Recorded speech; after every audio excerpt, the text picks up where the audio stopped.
India दुनिया की fourth largest economic power बन चुका है, पर इंडिया में एक ऐसा साइलेंट कल्चर चल रहा है जिससे लोग अपने देश को ही छोड़कर जा रहे हैं। जैसे कि विराट कोहली जो आज लंदन में शिफ्ट हो चुके हैं, और उनके अलावा बहुत ही बड़े बड़े क्रिकेटर भी आज लंदन में शिफ्ट हो चुके हैं। यहाँ तक कि जो इंडिया के बच्चे हैं वो भी दूसरे देशों में पढ़ने जा रहे हैं, क्योंकि एक रिपोर्ट के अनुसार देखें तो 2023 में ही करीब 13 लाख बच्चे अपने देश को छोड़कर दूसरे देश में पढ़ने गए थे। और यहाँ तक कि जो लोग भारत में अमीर है वो भी अपने देश को छोड़कर जा रहे हैं। यही नहीं, क्योंकि जो आम आदमी है वो भी अपने देश को छोड़ना चाहता है, और ऐसे बहुत सारे लोग विदेश भी जा रहे हैं। क्योंकि एक विकिपीडिया की रिपोर्ट के हिसाब से देखें तो इंडिया में कम से कम 25 लाख लोग हर साल विदेश जाते हैं, जिसके बाद विदेश मंत्रालय के आंकड़ों के द्वारा देखें तो 2022 में कम से कम 2 लाख लोगों ने अपनी नागरिकता छोड़ दी थी इंडिया से, जिसके बाद यही संख्या 2023 में 2 लाख से ज़्यादा बढ़ चुकी है। 2012 से तो 2023 तक कम से कम 12 लाख लोगों ने अपने देश की नागरिकता को छोड़ा और दूसरे देश की नागरिकता को प्राप्त किया, और ऐसे ही लोग हमारे देश को छोड़कर जाते रहेंगे। और यही प्रॉब्लम आज हमको परेशान कर रही है कहीं ना कहीं, क्योंकि मैं आपको बता दूं, जब ये लोग हमारे देश को छोड़कर जाते हैं तो ये सिर्फ हमारे देश को छोड़कर नहीं जाते, ये हमारे ऊपर प्रॉब्लम्स भी क्रिएट करके जाते हैं। इस वीडियो में हम यही डिस्कस करेंगे कि ऐसी कौन सी प्रॉब्लम्स है जिसकी वजह से हमारे देश को लोग छोड़कर जा रहे हैं। और ये प्रॉब्लम्स ऐसी है कि चाहे गरीब हो या मिडिल क्लास या अमीर हो, वो हमेशा ही इन प्रॉब्लम्स को इंडिया में झेलते हैं, क्योंकि इसके कहीं ना कहीं 4 रीजन्स है जिसकी वजह से हमेशा एक इंडियन इंडिया में रहना नहीं चाहता है। जैसे कि उनको दूसरे देशों में better job, better life quality, better life style और एक बहुत ही अच्छा इन्वायरमेंट मिल जाता है, जिसकी वजह से अक्सर ज़्यादातर इंडियंस विदेश जाते हैं। क्योंकि इंडिया में बहुत ही ज़्यादा जॉब्स का स्ट्रगल है, जिसकी वजह से जो इंडिया की टॉप 1 एग्ज़ाम है उस एग्ज़ाम के स्टूडेंट भी आज बेरोज़गार है। क्योंकि IIT JEE के स्टूडेंट को बहुत ही मुश्किल से एक जॉब मिलती है, क्योंकि हमारे देश में IIT JEE की एग्ज़ाम क्लियर करने में बहुत ही ज़्यादा कम चांस है। यहाँ तक कि हमारे देश में इतना ज़्यादा कंपटीशन है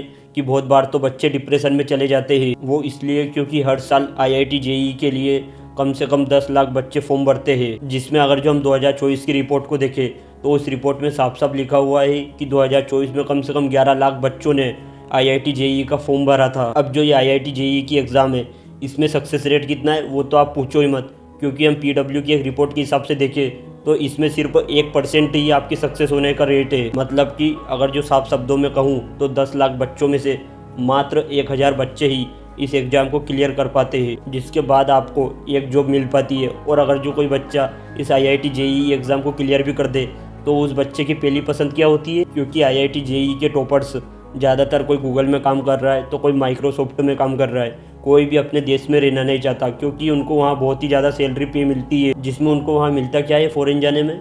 एक अच्छी क्वालिटी लाइफ और एक बहुत ही अच्छा इन्वायरमेंट। पर जो स्टूडेंट है जो फ़ॉरेन जाके पढ़ते हैं उनमें से बहुत ही ज़्यादा कम बच्चे हमारे देश में लौट कर आते हैं। इसमें बहुत ही कम चांस है कि स्टूडेंट अपने देश में वापस लौट के आ जाए, पर ज़्यादातर चांस यही रहते हैं कि स्टूडेंट अपने देश में कभी लौट कर आते ही नहीं है। अब वो फ़ॉरेन में रहना इसलिए पसंद करते हैं क्योंकि वहाँ उनको बेटर लाइफ, बेटर इन्वायरमेंट और वहाँ उनको एक अच्छी जॉब भी मिल सकती है। लेकिन अगर जो आप इंडिया में अच्छे पढ़ लिख भी लिए और अगर जो आप इंडिया में कोई अच्छी कंपनी खोलना चाहते हो तो मैं आपको बता दूँ उस प्रोसेस को करने में आपको कई महीनों का टाइम भी लग सकता है, क्योंकि आपको इंडिया में ऊपर से लेके तो नीचे तक बहुत सारे लोगों को आपको पैसे खिलाने पड़ते हैं। यहाँ तक कि आपको एक नेता को बहुत ही ज़्यादा कमीशन खिलाना पड़ेगा, फिर वो नेता तय करेगा कि आपको इंडिया में कंपनी खोलनी चाहिए कि नहीं खोलनी चाहिए। क्योंकि आप जितना इंडिया में नेता को खुश करोगे उतना ही सपोर्ट आपको वो देगा। और फिर इसके बाद अगर जो आप यही कंपनी दुबई में खोलोगे तो वो प्रोसेस कम से कम 2 से 3 दिनों में हो जाएगी और आपकी कंपनी भी खुल जाएगी। क्योंकि दुबई में एक बहुत ही अच्छी चीज़ है कि वहाँ 0% टैक्स लगता है, जिसकी वजह से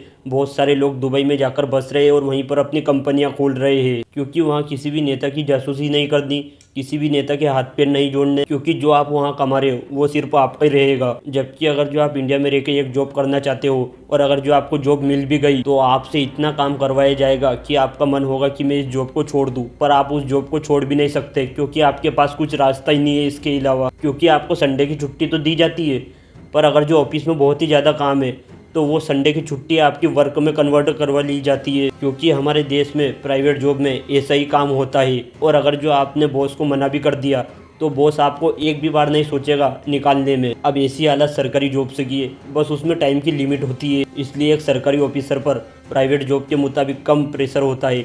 क्योंकि उनको 9 से तो 5 बजे तक एक सरकारी ऑफिसर इतनी बजे तक काम करता है। पर उन लोगों का क्या जो इंडिया में रहकर जॉब कर रहे हैं, उनके नसीब में सिर्फ यही चीज़ें होती है, खराब पानी, खराब हवा, जगह जगह कचरा पड़ा हुआ है, इन्वायरमेंट साफ नहीं है। इसलिए एक इंडियन फॉरेन जाने का सोचता है, क्योंकि वहाँ उसको एक अच्छी जॉब भी मिल जाती है और वहाँ इतना कंपटीशन भी नहीं है इंडिया के मुताबिक, जबकि उनको वहाँ एक अच्छी क्वालिटी लाइफ और एक अच्छा इन्वायरमेंट और एक अच्छी बेटर जॉब मिल जाती है। और इससे ज़्यादा उनको क्या ही चाहिए। पर जो लोग इंडिया में रहते हैं वो इन चीज़ों को दर बदर झेल रहे हैं। उन लोगों को क्या, अब बेचारा एक गरीब इंसान करे तो करे क्या, अमीर और अमीर होता जा रहा है, गरीब और गरीब होता जा रहा है, क्योंकि एक गरीब हमेशा मरते दम तक अपनी ज़िंदगी में टैक्स देता रहता है, जिसमें उस इंसान को मिलता क्या है, वही जहरीली हवा, वही नदियों में गंदा पानी और वही टूटे फूटे रोड और कई जगह पर कचरा पड़ा हुआ है, जिससे बहुत सारे लोग परेशान हो जाते हैं और वो अपने देश को हमेशा हमेशा के लिए छोड़कर चले जाते हैं। क्योंकि जो चीज़ें गवर्नमेंट को देना चाहिए वही चीज़ें आज हमको फैसिलिटीज़ के तौर पर नहीं मिल रही है, जिसमें गवर्नमेंट सारे इंडिया का टैक्स हमसे ले रही है और जिसमें भी इन चीज़ों को गवर्नमेंट सुधार नहीं पा रही है। जिसमें अगर जो आप 1 रुपये की चॉकलेट भी खरीदते हो तो उस पर भी आपसे टैक्स लिया जा रहा है। लेकिन अगर जो आपने आपकी मेहनत से कार भी खरीद ली तो वो कार अगर जो 10 लाख की होगी तो उस कार पे ऑन रोड टैक्स लगेगा और वो टैक्स से वो कार कितने की हो जाएगी, 13 लाख रुपए की। यहाँ तक कि अगर जो आप उस कार को रोड पर भी चलाओगे तो आपसे भारी टोल टैक्स लिया जाएगा, जिसके बाद ऑब्वियसली एक इंसान यही सोचेगा कि मेरे को तो ठगा जा रहा है। अब इतना टैक्स देने के बाद ऑब्वियसली एक इंसान यही चाहेगा कि सरकार भी मुझको कुछ फैसिलिटीज़ दे, जैसे कि साफ हवा, क्लीन वाटर और एक अच्छा गवर्नमेंट स्कूल जिसमें उनके बच्चे पढ़ सके और एक अच्छा हॉस्पिटल जिससे उनकी हेल्थ अच्छी हो सके। जिसमें अगर जो हम साफ हवा की बात करें तो इंडिया में कुछ ऐसी हालत हो रही है कि इंडिया के कम से कम आज ज़्यादा से ज़्यादा शहर इतने पोल्यूटेड है कि वो रहने लायक ही नहीं बचे हैं, क्योंकि सभी शहरों में इतना पोल्यूशन है कि वहाँ दिन ब दिन रहना बहुत ही मुश्किल होता जा रहा है। और वहीं पानी की तो बात ही मत करो, इतना कचरा और इतना गंदा पानी बहता है कि उसे पीने की तो दूर की बात, उससे लोग नहाना भी नहीं चाहेंगे। और गवर्नमेंट स्कूल की तो बात ही छोड़ दो, क्योंकि भाई यहाँ एक गवर्नमेंट स्कूल के टीचर को 11 की स्पेलिंग ही नहीं आती। जिसके बाद अगर जो हम गवर्नमेंट हॉस्पिटल्स की बात करें तो वहाँ बैठना तो दूर की बात, वहाँ खड़े रहने में ही जगह नहीं मिलती। अब आप सोच ही सकते हो कि गवर्नमेंट ने इस देश की कैसी हालत कर दी है। अब एक इंसान गवर्नमेंट चीज़ों को क्यों ही इस्तेमाल करेगा, जब उसके पास पैसे नहीं रहेंगे जब भी तो वो इन चीज़ों को इस्तेमाल करेगा। और जिसमें एक गरीब इंसान सोचता है कि मेरी 10 रुपये की पर्ची कटेगी जिसके बाद मेरा अच्छी से चेकअप होगा, लेकिन चेकअप तो दूर की बात, उस गरीब इंसान को वहाँ बेड भी नहीं मिलता। अब आप सोचो, आपसे इतना टैक्स तो लिया जाता है पर गवर्नमेंट आपको इतनी भी चीज़ें उपलब्ध नहीं करवाती। अब जिसके बाद गवर्नमेंट इतना टैक्स लेने के बाद भी उस टैक्स के पैसे को सही जगह पर इस्तेमाल नहीं करती। बड़े बड़े नेता लोग अपनी जेबें भरते जा रहे और काम कुछ भी नहीं कर रहे हैं, जिसमें एक आम आदमी की मजबूरी बन जाती है प्राइवेट हॉस्पिटल्स में जाना। और अब आपको तो पता ही है कि प्राइवेट हॉस्पिटल्स में एक दिन में 1000 का बिल कब 1 लाख तक पहुंच गया आपको पता भी नहीं चलेगा। पर इंडिया में एक और ऐसा गेम है जो सिर्फ लोगों के वोट पाने के लिए स्टार्ट होता है। वो गेम है चुनाव, जो होता तो 5 साल में है, जिसमें लोगों को कुछ इस तरीके से भड़का दिया जाता है कि लोग 10वीं फेल नेता की भी बातों में आने लग जाते हैं। जबकि कुछ नेता हमारे देश में हिंदू मुस्लिम का नारा लगा देते, जब चुनाव स्टार्ट हुए तो हिंदू मुस्लिम के नारे को चालू कर दो, जब चुनाव खत्म हुए तो इसको बंद कर दो। जिससे होता क्या है, जो हमारे देश में पढ़े लिखे लोग हैं वो नौकरी करते और आम आदमी सरकार की बातों में आ जाते और बड़े बड़े लोग पैसे छापते। अब जब पैसे की बात आई तो इन लोगों ने अरावली हिल्स को ही नहीं छोड़ा, जहाँ सुप्रीम कोर्ट ने भी ऑर्डर दे दिया। मतलब सरकार ये नहीं समझ पा रही कि अगर जो आप सभी चीज़ों को ख़त्म कर दोगे, इन सभी पेड़ों को काट दोगे तो आप सांस किससे लोगे। वैसा ही तेलंगाना सरकार ने हैदराबाद के उस फॉरेस्ट को काटने की बोल दी।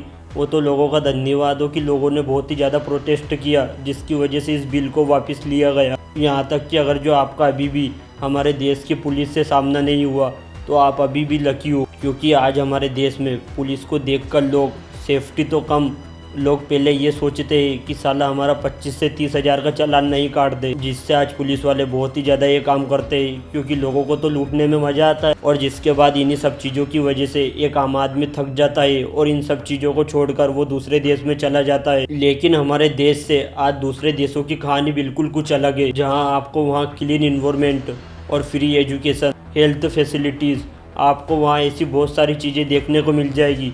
जो इंडिया में आज भी उपलब्ध नहीं है, जिससे आज बहुत ही बड़े बड़े बिजनेसमैन हमारे देश को छोड़कर जा रहे हैं। और इन्हीं सब चीज़ों की वजह से आज हमको इतना ज़्यादा नुकसान हो रहा है, फिर भी कोई कुछ भी नहीं कहता, क्योंकि हमारे देश में लोगों ने एक शायरी को बहुत ही ज़्यादा सीरियस ले लिया है, वो है अपना काम बनता फाड़ में जाए जनता। लेकिन ये सब चीज़ें बाहर के देशों में नहीं है, जैसे कि आपको वहाँ एक अच्छी क्वालिटी लाइफ मिल जाएगी, बेस्ट इन्वायरमेंट मिल जाएगा, जगह जगह रोड पर कचरा नहीं रहेगा, क्योंकि वहाँ इंडिया के मुताबिक इतना करप्शन भी नहीं है।